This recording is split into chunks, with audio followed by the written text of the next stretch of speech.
ben, j'avais envie de me promener un peu, quoi.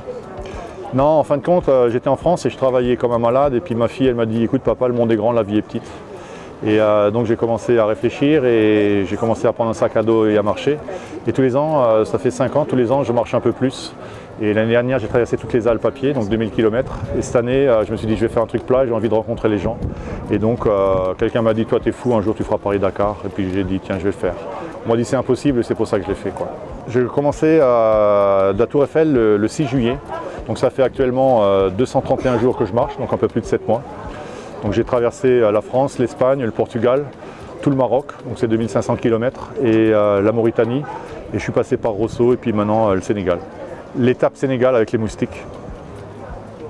Sinon, la partie désert, c'était un peu difficile parce que c'est des lignes droites avec beaucoup de sable. Mais en fin de compte, le corps s'y habitue, le mental aussi s'y habitue. Et puis on marche machinalement 30-35 km. Et en fin de compte, j'étais pas seul, j'étais avec moi-même, quoi. Parce que mon objectif, moi, c'était pas de venir spécialement à Dakar. Venir à Dakar, c'était un prétexte. Mon objectif, c'était de rencontrer les gens, rencontrer les cultures et aussi me rencontrer moi-même. Et l'objectif, quand on est seul dans le désert, sur 1500 km, ben là, on se rencontre, ça travaille beaucoup là-dedans, quoi. C'est pas ma retraite, j'ai décidé d'arrêter de travailler. J'avais une entreprise et je gagnais assez ma vie.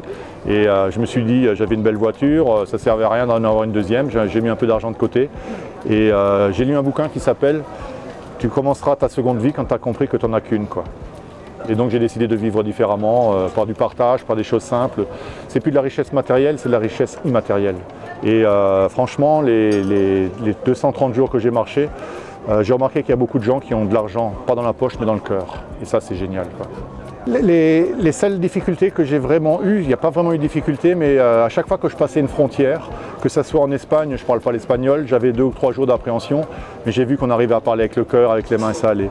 Pareil au Portugal, pareil au Maroc, pareil au Mauritanie, pareil au Sénégal. À chaque passage de frontière, on a un peu d'appréhension, ce n'est pas des difficultés, on a de l'appréhension pendant 2 jours, 3 jours.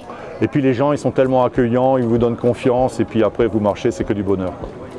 Ah, le message à faire passer, quand on est jeune, il faut vraiment investir du temps. Je ne dis pas forcément qu'il faut faire plein d'études, mais il faut vraiment être passionné par quelque chose. Et c'est ce que j'ai fait, je me suis mis à mon compte. J'étais passionné par le management et l'organisation. Donc j'avais une société, ça faisait 25 ans que j'étais à mon compte, et puis ça a bien marché parce que j'ai attiré des gens. Mais il faut arrêter à se limiter à un moment donné, quand on a un peu d'argent de côté, il ne faut pas vouloir aller plus loin. Pour moi, l'argent, c'est de la drogue. Et le vrai argent, une fois de plus, c'est celui que vous avez dans le cœur. Donc, qu'on veuille faire un projet quel qu'il soit, là j'ai fait un projet, il y en a qui disent que c'est de l'extrême, non, pour moi c'est une grande balade. Vouloir c'est pouvoir, voir c'est comprendre, vouloir c'est pouvoir, oser c'est avoir, quoi. Absolument, il y a 9000, 10 000 personnes qui me suivent sur Facebook et Instagram et tous les jours je publie des posts et ils ont vu qu'il y a beaucoup de gens en France, ils ont peur de l'Afrique, je ne sais pas pourquoi. Et ils ont vu tout l'accueil que j'ai eu, la bienveillance des gens et ils disent mais c'est formidable ton aventure, et je les ai fait rêver, ils ont voyagé avec moi. Et j'ai 3 personnes, d'ailleurs il y en a un qui est ici à Dakar, un Marocain qui est à Dakar qui veut aller à Paris dans ce sens-là, et j'ai 2 Français qui veulent faire Paris-Dakar. Ils voient que c'est possible, c'est un peu comme l'Everest, c'est un peu comme le Mont Blanc, il fallait qu'il y ait un fou qui commence à ouvrir la voie, quoi. Et les autres disent bon ben c'est possible, quoi. Et donc je vais aller les voir à Paris pour les conseiller parce que la partie sud Maroc et Mauritanie c'est quand même un peu spécial, là c'est difficile pour l'eau et le repas, quoi, parce qu'il n'y a vraiment rien, quoi.